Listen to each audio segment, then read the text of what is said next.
എൻ്റെ പേര് നിലു മരിയ.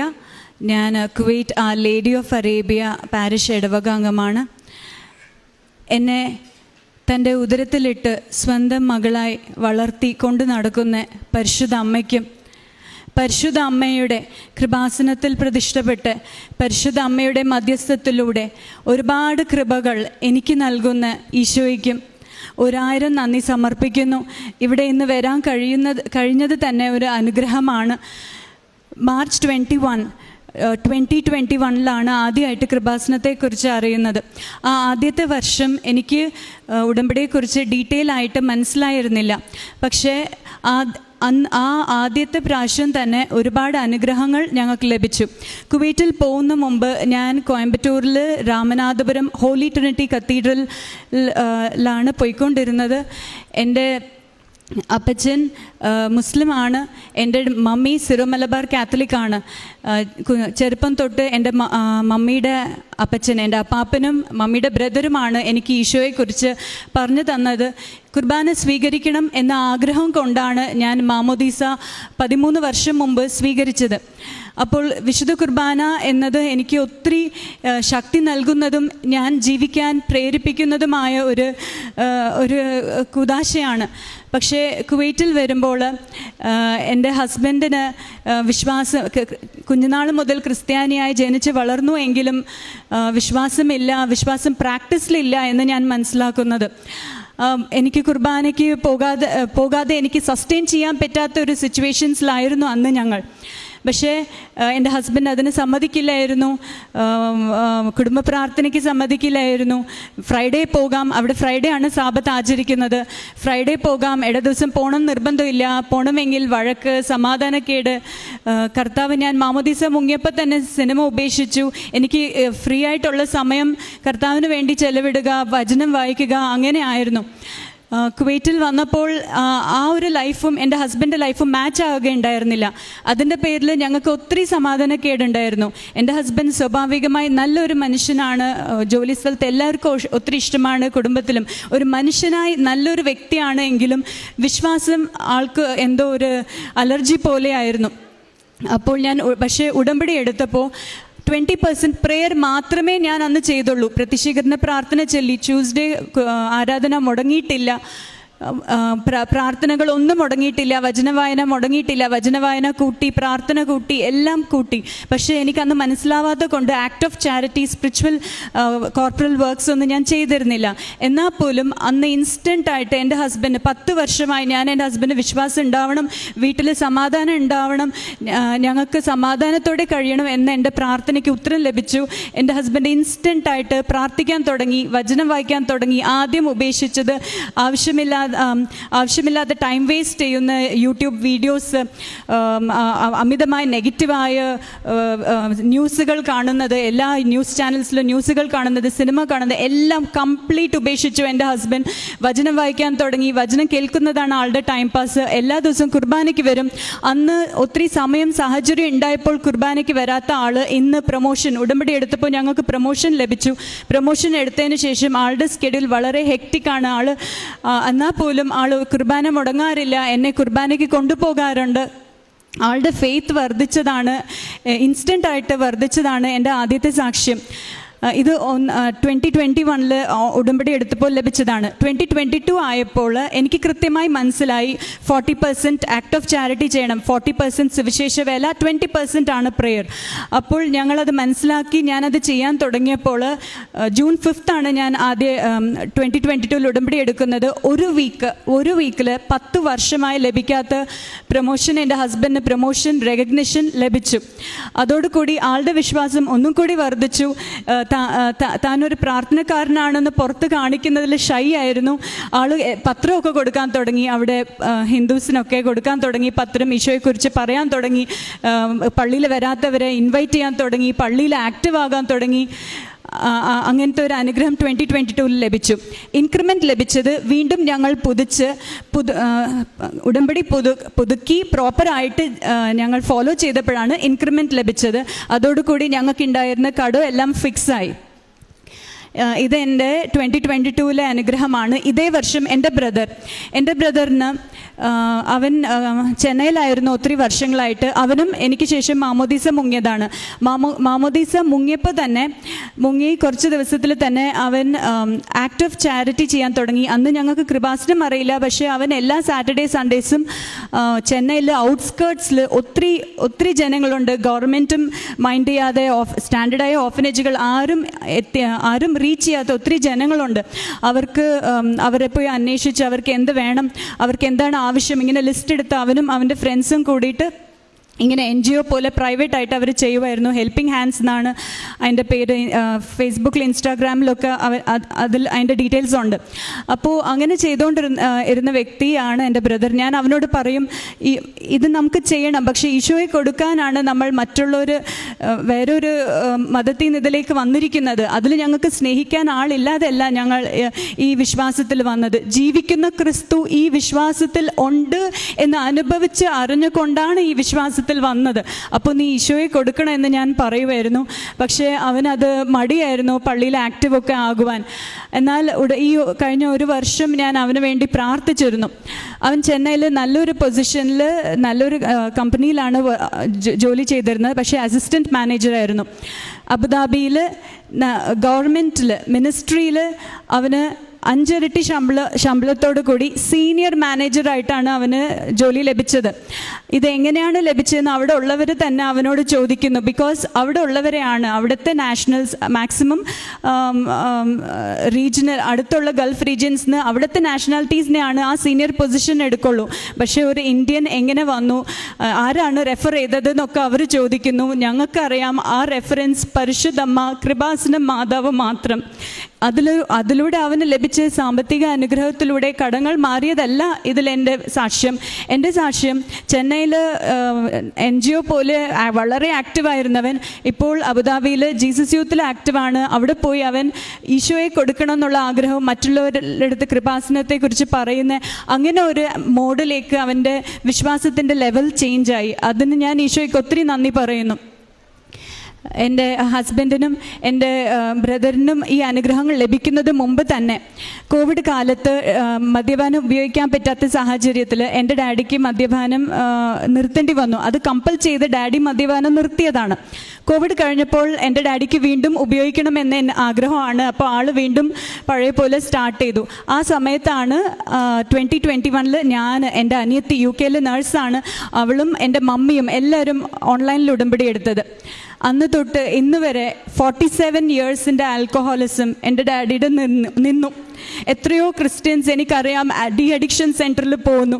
ഈ കൃപാസനം ഉടമ്പടി പാലിച്ച് ജീവിച്ചത്. പ്രത്യേകമായി പത്രം കൊടുത്ത് സ്പ്രെഡ് ദ വേർഡ് എന്ന മിഷനാണ് ഞാൻ എടുത്തത് കുവൈറ്റിൽ.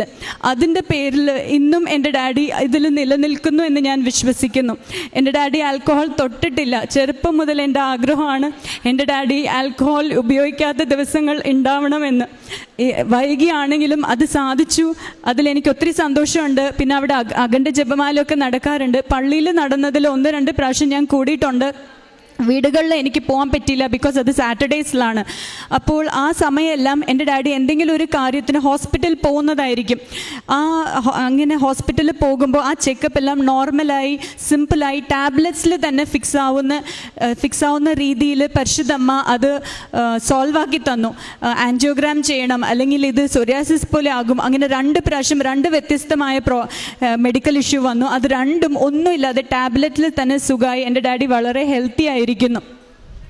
എൻ്റെ ഡാഡിക്കും എൻ്റെ ബ്രദറിനും എൻ്റെ ഹസ്ബൻഡിൻ്റെ വിശ്വാസം ഇതെല്ലാം ലഭിച്ചത് ഉടമ്പടി ജീവിച്ചതിലൂടെയാണ്. ഞാൻ ഉടമ്പടി ജീവിക്കാൻ തുടങ്ങിയപ്പോൾ ഞാൻ ഈശോയോട് ചോദിച്ചു, എങ്ങനെയാണ് ഞാൻ കാരുണ്യപ്രവൃത്തി ചെയ്യേണ്ടത്? കാരുണ്യപ്രവൃത്തി ഞങ്ങൾ അവിടെ നിന്ന് ചെയ്തത് നാട്ടിലേക്ക് പൈസ അയച്ചു കൊടുത്താണ്.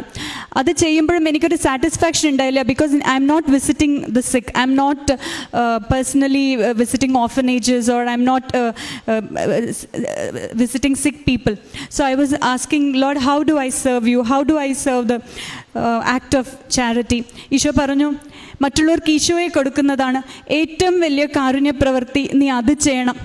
അപ്പോൾ എനിക്ക് കുഞ്ഞുനാൾ മുതൽ ഈശോയോട് സ്നേഹമുണ്ട്, വചനം വായിക്കും, അങ്ങനെയൊക്കെ ആണെങ്കിൽ പോലും എനിക്ക് മറ്റ് സുവിശേഷ വേല അങ്ങനെ ഒരു തീഷ്ണത എനിക്കുണ്ടായിരുന്നില്ല. അതെൻ്റെ ഒരു വലിയ കുറവായിരുന്നു. ബിക്കോസ് ധ്യാനങ്ങളിലൊക്കെ പോകുമ്പോൾ എന്നോട് പറയുമായിരുന്നു, കർത്താവിന് വേണ്ടി ജീവിക്കാൻ വിളിക്കുന്നു, നിയോഗിക്കപ്പെട്ടിരിക്കുന്നു. പക്ഷേ എനിക്കത് മനസ്സിലാവും പോലും ഇല്ല. അത് എല്ലാവരും ഈശോയ്ക്ക് വേണ്ടി ജീവിക്കേണ്ടവരാണ്, എല്ലാവരും അങ്ങനെയാണെന്ന് ഞാൻ പറയുമായിരുന്നു. ഞാൻ വിശുദ്ധയായ ഒരു ഭാര്യയായി, വിശുദ്ധയായ ഒരു അമ്മയായി ജീവിക്കും, ഈ സുവിശേഷ വേല എന്ന് പറഞ്ഞ് ഇറങ്ങേണ്ട കാര്യമില്ല, ഇങ്ങനെയൊക്കെ പറയുമായിരുന്നു. അങ്ങനെയുള്ള എൻ്റെ ഫാമിലി മെമ്പേഴ്സിനെ കുറിച്ച് ഞാൻ I'm very sorry to say on this altar, ഞാൻ പറയും കുടുംബം നോക്കാതെ പ്രാർത്ഥന എന്ന് നടക്കുന്നു, അങ്ങനെയൊക്കെ പാവകരമായി ഞാൻ പറയുമായിരുന്നു. പക്ഷേ ഉടമ്പടി എടുത്തപ്പോൾ ഈശോ എന്നോട് പറഞ്ഞത്, ഇങ്ങനെയാണ് നീ കാരുണ്യ പ്രവർത്തി ചെയ്യേണ്ടത്. അപ്പം ഞാൻ എൻ്റെ പള്ളിയിൽ മധ്യസ്ഥ അൽഫോൻസ പ്രേയർ ഗ്രൂപ്പ് എന്ന മധ്യസ്ഥ പ്രാർത്ഥന കൂട്ടായ്മയുണ്ട്, അതിൽ ഞാൻ വളരെ ആക്റ്റീവായി. ഞാൻ പ്രാർത്ഥിച്ച് ഉപവസിച്ച് ഞാൻ അവിടെ പോകും. പരിശുദ്ധാത്മാവ് ഒത്തിരി സംസാരിക്കും, എനിക്ക് ഒന്നും മനസ്സിലാവില്ല.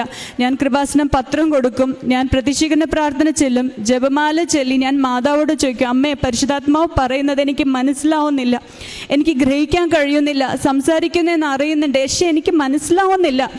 അപ്പോൾ അമ്മ എനിക്ക് ഒരു ടീച്ചറിനെ പോലെ, ഒരു ഗൈഡിനെ പോലെ, ചില സമയം ഒരു മിലിറ്ററി ലീഡറിനെ പോലെ എന്നെ നയിക്കും. എവിടെ പറയണം, എന്ത് ചെയ്യണം, എങ്ങനെയാണ് ഒരു ശുശ്രൂഷയ്ക്ക് ഒരുങ്ങേണ്ടത് എല്ലാം പറയണം. എൻ്റെ മലയാളം വളരെ പ്രോബ്ലമാറ്റിക് ആണ്, ബിക്കോസ് ഞാൻ കോയമ്പത്തൂരിലാണ് വളർന്നത്. പക്ഷേ ഞാൻ ഇംഗ്ലീഷിനേക്കാൾ കൂടുതൽ മലയാളത്തിലാണ് ശുശ്രൂഷ നയിച്ചിട്ടുള്ളത്. അതിന് വാക്കുകൾ പരിശുദ്ധമാ എൻ്റെ വായിൽ വെച്ച് കൊടുക്കും. എനിക്ക് നിയോഗങ്ങൾ ഒത്തിരി ഉണ്ട്, ഉടമ്പടി ഓൺലൈനിൽ പുതുക്കി ജീവിക്കാനെങ്കിൽ പോലും ഞാൻ ഈ സുവിശേഷ വേല ചെയ്യാൻ എനിക്ക് അറിയില്ല, എങ്ങനെയാണ് അത് പ്രൊഡ്യൂസ് ചെയ്യേണ്ടത് എനിക്കറിയില്ല. പ്രത്യേകിച്ച് മലയാളം കമ്മ്യൂണിറ്റിയിൽ എനിക്ക് എങ്ങനെ സെർവ് ചെയ്യാനും അറിയില്ല. ഞാനൊരു ഇടവകയിൽ ജീവിച്ചിട്ടുമില്ല, ചൈൽഡ്ഹുഡിൽ പാരിഷ് മെമ്പറും അല്ല. അപ്പോൾ അമ്മ എൻ്റെ ഉള്ളിൽ നിന്ന് ഓരോന്നും സംസാരിക്കും, ഇങ്ങനെ ചെയ്യണം, അങ്ങനെ ചെയ്യണം, ഇത് വേണം, അത് വേണം, സ്നേഹമാണ്, ഇതിൻ്റെ ഒക്കെ അടിസ്ഥാനം സ്നേഹമാണ്, നീ സ്നേഹിക്കണം. ഞാൻ സ്നേഹിച്ചത് കൃപാസനം പത്രം കൊടുത്താണ്. ഇത് മറ്റുള്ളവർക്ക് എങ്ങനെ മനസ്സിലാവുമെന്ന് എനിക്കറിയില്ല. ഞാൻ പത്രം കൊടുക്കുമ്പോഴൊക്കെ ഞാൻ ഒരു വ്യക്തിയെ കർത്താവിലേക്ക് അടുപ്പിക്കുന്നു എന്നും അവരെ രക്ഷിക്കാനും അവരെ രക്ഷപ്പെടുത്താനുള്ള മാർഗം തെളിച്ചു തരുന്നു എന്നുമാണ് അമ്മ പറഞ്ഞത്. അപ്പോൾ ഞാൻ ഗ്രോട്ടോയുടെ മുമ്പിൽ ഉള്ളിൽ തമിഴ് കമ്മ്യൂണിറ്റി ആരാധന കൂടുന്നുണ്ടെങ്കിൽ അവർക്ക് വേണ്ടി ഞാൻ ഗ്രോട്ടോയിൽ എൻറ്റയർ ജപമാല ചൊല്ലിയിട്ട് പിന്നെ അവർ പുറത്ത് വരുമ്പോൾ അവർക്ക് പത്രം കൊടുക്കും. ഈ ഫിലിപ്പൈൻസ് കമ്മ്യൂണിറ്റി, അങ്ങനെ ഓരോരോ കമ്മ്യൂണിറ്റിക്കും പ്രാർത്ഥിച്ച് ഒരുങ്ങി ഉപവാസത്തോടെ മന്ത്ലി വൺസ് ഞാൻ കൊടുക്കും. ബിക്കോസ് വെക്കേഷനിലേക്ക് നാട്ടിൽ നിന്ന് ആരെങ്കിലും വരുമ്പോഴാണ് എനിക്ക് പത്രം ലഭിക്കുന്നത്. ചില സമയം ഞാൻ പ്രിൻ്റ് ഔട്ട് എടുത്ത് കൊടുക്കാറുണ്ട്. അപ്പോൾ അങ്ങനെയാണ് ഞാൻ കൃപാസന ഉടമ്പടിയിൽ എൻ്റെ മിഷനായി ഞാൻ കണ്ടിരുന്നത്.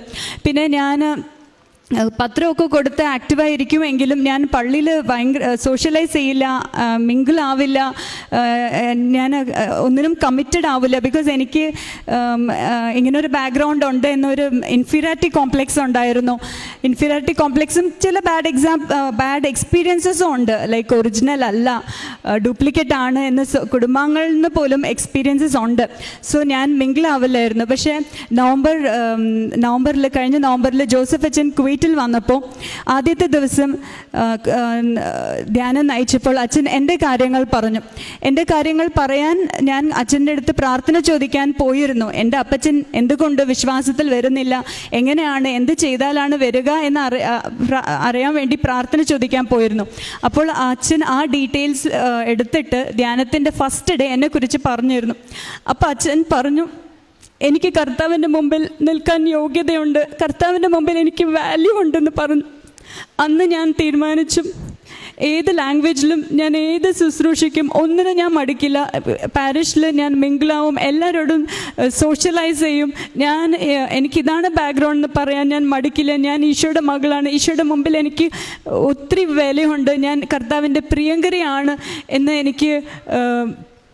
ഞാൻ പൂർണ്ണമായ ബോധ്യത്തിൽ വന്നു. എൻ്റെ ഒരുപാട് മുറിവുകൾ അന്ന് ഉണങ്ങി. അന്ന് അച്ഛൻ പറഞ്ഞ വാക്കുകൾ ഇന്നും എൻ്റെ ചെവിയിൽ കേൾക്കുന്നു. ഇന്നും എനിക്ക് എന്നെ ഞാനൊരു കേജിൻ്റെ ഉള്ളിലായിരുന്നു. ആ കേജിൽ നിന്ന് പുറത്ത് കൊണ്ടുവന്നത് അന്ന് അച്ഛന് അത്രയും പേരുടെ മുമ്പിൽ എനിക്ക് വിശ്വാസമുണ്ട്, ഈശോ എന്നെ സ്നേഹിക്കുന്നുണ്ട് എന്ന് ഏറ്റു പറഞ്ഞതായിരുന്നു. പിന്നെ എനിക്ക് ബ്രസ്റ്റിൽ ഒരു സിസ്റ്റ് പോലെ, തടിപ്പ് പോലെ ഉണ്ടായിരുന്നു. അത് ഇടയ്ക്കിടയ്ക്ക് വലുതാവും, പെയിൻഫുൾ ആവും. പിന്നെ ഞാൻ ഹോസ്പിറ്റലിൽ പോകില്ലായിരുന്നു, ബിക്കോസ് എൻ്റെ ഡാഡിയുടെ ചേച്ചി ബ്രസ്റ്റ് ക്യാൻസറിലാണ് മരിച്ചത്. So I expected I also have that, it might be cancer. So ഇത് പെയിൻഫുള്ളായിരിക്കും. അപ്പോൾ ഞാൻ പോയില്ല. പക്ഷെ അച്ഛൻ വന്നപ്പോൾ അത് പറഞ്ഞ് ഞാൻ ബ്ലെസ്സിങ് മേടിച്ചായിരുന്നു. ആ വീക്ക് തന്നെ അത് ടോട്ടലി അത് ഇങ്ങനെ ചെറുതായി അത് ഉണ്ടോ ഇല്ലേ എന്ന് കണ്ടുപിടിക്കാൻ പറ്റാത്ത രീതിയിലായി. എനിക്ക് പെയിനില്ല, അത് വലുതാവുന്നില്ല. ഈശോ എനിക്ക് ഒരുപാട് അനുഗ്രഹങ്ങൾ തന്നു, ഒരുപാട് കൃപകൾ തന്നു, ഞങ്ങളുടെ കടങ്ങൾ എടുത്ത് മാറ്റി ഒരു പുതിയ ജീവിതം തന്നു. ഇടവകയിൽ ശുശ്രൂഷ ചെയ്യുക എന്നതല്ല, ഞാൻ ഇനി ദൈവം കൃപ ചെയ്യുമെങ്കിൽ ഞാൻ കൃപാസന പത്രം കൊടുക്കുന്നതിലൂടെ മറ്റുള്ളവർക്ക് കർത്താവിനെ കൊടുക്കാൻ എളുപ്പവും ഏറ്റവും പവർഫുള്ളുമായ മീഡിയ ആയിട്ടാണ് ഞാൻ കാണുന്നത്. അങ്ങനെ ഞാൻ കർത്താവിനെ മഹത്വപ്പെടുത്തുവാൻ ഇനിയും ആഗ്രഹിക്കുന്നു. പുറപ്പാടിൻ്റെ പുസ്തകം 33:13 തിരുവചനത്തിൽ മോശ കർത്താവിനോട് പറയുന്നുണ്ട്, ഈ ജനത അങ്ങയുടെ സ്വന്തം ജനമാണെന്ന് ഓർമ്മിച്ചാലും. കർത്താവ് മോശയ്ക്ക് കൊടുക്കുന്ന മറുപടി, ഞാൻ തന്നെ നിന്നോടുകൂടെ വരും, ഞാൻ നിന്നെ ആശ്വസിപ്പിക്കും. 33:14 നമുക്ക് ആ തിരുവചനങ്ങൾ കാണുവാൻ കഴിയും. ഈ ബന്ധം എന്ന് പറയുന്നത്, സ്വന്തമാകുക എന്നൊക്കെ പറയുന്നത്, അത് അത്രയേറെ ഒരു ആത്മാർത്ഥമായ സ്നേഹമുള്ളപ്പോഴാണ്. അപ്പോൾ കർത്താവിനോട് മോശ പറയുന്നത്, താൻ നയിക്കുന്ന ഈ ജനത, തൻ്റെ സൂക്ഷത്തിന് ഫലമേൽപ്പിക്കപ്പെട്ടിരിക്കുന്ന ഈ ജനത, അത് അങ്ങയുടെ സ്വന്തം ജനമാണ്. അവരെ അവിടുന്നാണ് നോക്കേണ്ടത്, അവിടുന്നാണ് സംരക്ഷിക്കേണ്ടത്. അതാണ് മോശ പറയുക. പിന്നീട് അങ്ങോട്ട് കർത്താവിൻ്റെ സംരക്ഷണം ഉണ്ടാകുമെന്നുള്ള ആ വാഗ്ദാനം, അത് പിന്നീട് ചെങ്കടൽ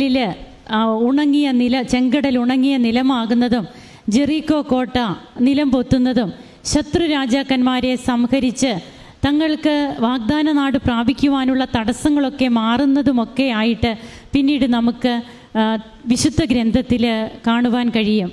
അങ്ങനെ അതൊരു യാത്രയാണ്. ആ യാത്ര, വാഗ്ദാന നാട് തേടിയുള്ള യാത്ര, അവരുടെ കൂടെ ഉണ്ടായിരുന്നത് സാക്ഷ്യ പേടകമാണ്. ഉടമ്പടി ജീവിതം നയിക്കുമ്പോൾ ദൈവത്തെ തന്നെയാണ് നാം കൂടെ കൊണ്ടു നടക്കുന്നത്. പരിശുദ്ധ അമ്മ, വാഗ്ദാന പേടകമായ അമ്മ നമുക്ക് വേണ്ടി നിലകൊള്ളുന്നു. അമ്മയുടെ മാധ്യസ്ഥം എങ്ങനെ നമ്മെ കൂടുതൽ ശക്തിയുള്ളവരാക്കുന്നു. ഉടമ്പടി പ്രാർത്ഥനയിലെ 4ാമത്തെ നിബന്ധനയാണ് പ്രേഷിത പ്രവർത്തനം, അഥവാ ആത്മാക്കളുടെ വീണ്ടെടുപ്പ് പ്രവർത്തനം. അപ്പോൾ ഇതിന് നമ്മെ സഹായിക്കുന്നതാണ് കൃപാസന പത്രം. ജീവിതബന്ധിയായ, ദൈവവചനബന്ധിയായ കാര്യങ്ങളാണ് കൃപാസന പത്രത്തിൽ ഓരോ മാസവും അച്ചടിച്ചു വരുന്നത്. ഇവിടെ പറയുന്ന സാക്ഷ്യങ്ങൾ അത് വചനബന്ധിയാണ്. ഒരു ദൈവ പൈതൽ ആ വചനബന്ധിയായ ആ കൃപാസന പത്രം ഇവിടെ നിന്ന് കൊണ്ടുപോയി അത് പ്രാർത്ഥിച്ച് ഓരോരുത്തരും എത്രയോ തീഷ്ണതയോടും ദൈവസ്നേഹത്തോടും കൂടിയാണ് ആ പത്രം മറ്റുള്ളവർക്ക് കൊടുക്കുന്നത്. ഈ മകളുടെ ജീവിതത്തിൽ തനിക്ക് പ്രേക്ഷിത പ്രവർത്തനം നടത്തുവാൻ, ഈശോയ്ക്ക് വേണ്ടി ജീവിക്കുവാൻ, താൻ ഒരു ഡ്യൂപ്ലിക്കേറ്റ് അല്ല, ഈശോയുടെ സ്വന്തം മകളാണ് എന്നുള്ള രീതിയിൽ ഈശോയ്ക്ക് വേണ്ടി ജീവിക്കുവാൻ താൻ എങ്ങനെ പ്രേക്ഷിത പ്രവർത്തനം നടത്തി, അതായത് 40% ചാരിറ്റിയും 40% പ്രേക്ഷിത പ്രവർത്തനവും.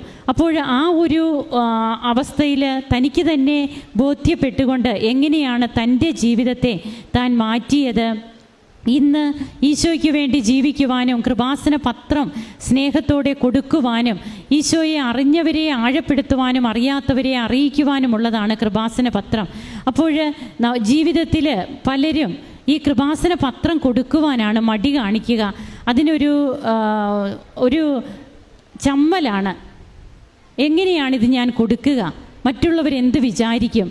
ഈ ഒരു അവസ്ഥയിൽ സ്റ്റാറ്റസ് ഡീപ്രമോഷൻ, തന്നെ ശൂന്യനാക്കിയ ക്രിസ്തുവിനോട് താതാത്മ്യപ്പെട്ടുകൊണ്ട് നാം ഈ പത്രം കൊടുക്കുവാനായിട്ട് നമ്മുടെ ഹൃദയവും മനസ്സും ശരീരവും നമ്മെ മൊത്തമായും നാം ഉപയോഗിക്കുമ്പോൾ അവിടെ ക്രിസ്തു നമ്മിൽ രൂപാന്തരപ്പെടുകയാണ്. ക്രിസ്തു നമ്മിൽ രൂപീകൃതമാകണം. അതാണ് ഉടമ്പടിയുടെയും കാതലായ ലക്ഷ്യം. അതിനു വേണ്ടിയിട്ടാണ് ഉടമ്പടി ജീവിതം നമ്മെ നയിക്കേണ്ടത്.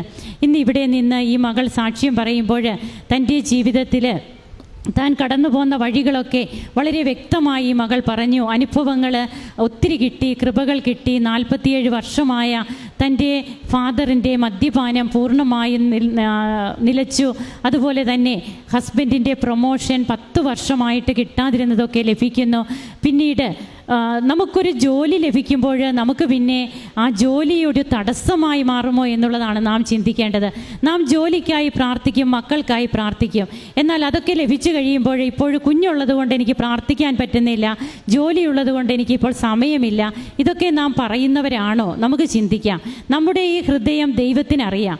അപ്പോൾ നമ്മുടെ ജീവിതത്തിൽ നമുക്ക് ഈ മകളുടെ ഹസ്ബൻഡിൻ്റെ ജോലി, ആ ജോലിയിൽ പ്രൊമോഷൻ ലഭിച്ചു. ഇന്ന് ഒത്തിരിയേറെ ആ മകന് ജോലി തിരക്കുണ്ട്. എന്നാൽ ഈശോയ്ക്ക് വേണ്ടിയിട്ട് വിശുദ്ധ കുർബാനയിൽ പങ്കുകൊള്ളുവാനും ഈശോയ്ക്ക് വേണ്ടിയിട്ട് ശുശ്രൂഷ ചെയ്യുവാനും എത്രമാത്രം സമയത്തിരക്കാണെങ്കിലും ആ മകൻ എന്തുമാത്രം സമയമെടുക്കുന്നു. ഇതൊക്കെയാണ് ആത്മീയ ജീവിതത്തിൽ നമുക്ക് കിട്ടുന്ന മുതൽ കൂട്ടുകൾ. ഇതാണ് നിത്യജീവിതത്തിലേക്ക് നമ്മുടെ പേരെഴുതിക്കുന്ന ഘടകങ്ങൾ. നമുക്ക് നമ്മുടെ ജീവിതത്തെ ഈശോയുടെ പാദപത്മങ്ങളിൽ പൂർണ്ണമായും സമർപ്പിക്കാം. നാം ആയിരിക്കുന്ന അവസ്ഥയിൽ നിന്ന് ഉടമ്പടി ജീവിതം നമ്മെ ഉയർത്തി ഈശോയോടൊത്തുള്ള ഒരു ജീവിതം നയിക്കുവാൻ നമുക്കും ഇടയാകട്ടെ. കരങ്ങൾ അടിച്ച് നമുക്ക് ഈശോയ്ക്കും അമ്മയ്ക്കും നന്ദി പറയാം. അത്യപൂർവ ദൈവാനുഭവങ്ങൾ ഇനി നിങ്ങൾക്കും സ്വന്തം. ഈ യൂട്യൂബ് ചാനൽ ഇതുവരെ സബ്സ്ക്രൈബ് ചെയ്തിട്ടില്ലെങ്കിൽ ഇപ്പോൾ തന്നെ സബ്സ്ക്രൈബ് ചെയ്യുക. ഈ വീഡിയോ ഇപ്പോൾ തന്നെ നിങ്ങളുടെ സുഹൃത്തുക്കൾക്ക് ഷെയർ ചെയ്തുകൊണ്ട് കർത്താവിന്റെ പ്രേക്ഷിതരാകുക.